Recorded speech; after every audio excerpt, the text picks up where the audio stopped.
ভালো মনে করা হয়। এছাড়া এখানকার ঝর্ণাগুলোকে আপনাকে মুগ্ধ করেই ছাড়বে।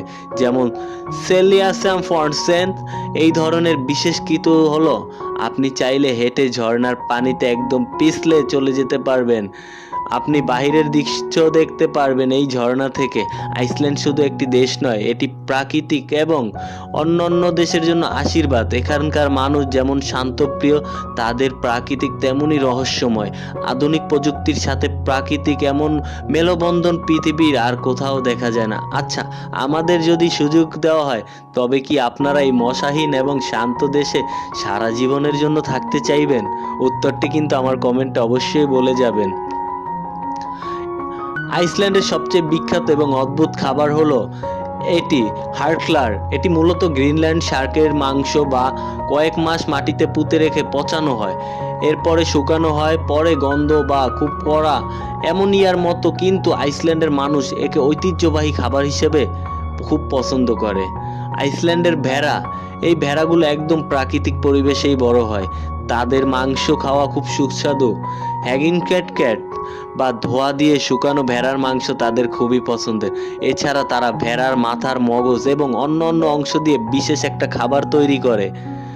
স্কায়ার, এটি দেখতে অনেকটা দইয়ের মতো হলেও কারিগরিভাবে এটি এক ধরনের নরম পনির।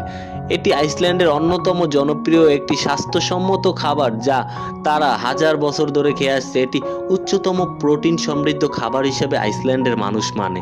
আইসল্যান্ডের চারিদিকে সমুদ্র, তাই কড বা হ্যাগড সামান্য মাছ তাদের প্রতিনিয়ত মেনুতে থাকবেই। তারা মাছ শুকিয়ে হার্ড ফিক্সড নামক এক ধরনের স্ন্যাক্স তৈরি করে যা তারা মাখন দিয়ে চিপসের সাথে খায়। রাই ব্রেড, এটি রুটি বানানোর পদ্ধতিতে বেশ মজার। তারা রুটি ডো বা খামির একটি পাত্রে ভরে আগ্নেয়গিরির গরম মাটির নিচে পুঁতে রাখে। মাটির প্রাকৃতিক তাপে 24 ঘন্টার মধ্যে রুটি তৈরি হয়ে যায়। একে বলা হয় রোক ব্রাউড। এখানকার মানুষ খুবই শিক্ষিত। আইসল্যান্ডের মানুষেরা প্রচুর পড়াশোনা করে বলা হয়। সেখানে প্রতি 10 জনের মধ্যে একজনের জীবনে অন্যতমকে একটা করে বই লেখে। তারা ঝগড়া বিবাদ একদম পছন্দ করে না।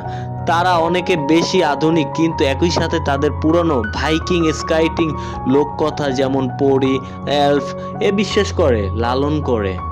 এরা মনে করে এগুলো আসলেও আছে। এখানকার মানুষ খুব পরিশ্রমী। কম সৈন্য সংখ্যা হওয়া ক্ষেত্রেও একজন মানুষ অনেক সময় 2-3 দিন ভিন্ন পেশার কাজ করে। সত্যি বলতে আইসল্যান্ড শুধু বরফ আর আগুনের দেশ নয়, এটি আমাদের শেখায় কিভাবে প্রতিকূল প্রকৃতির মাঝেও মানুষ শান্তিতে এবং প্রকৃতির সাথে মিলেমিশে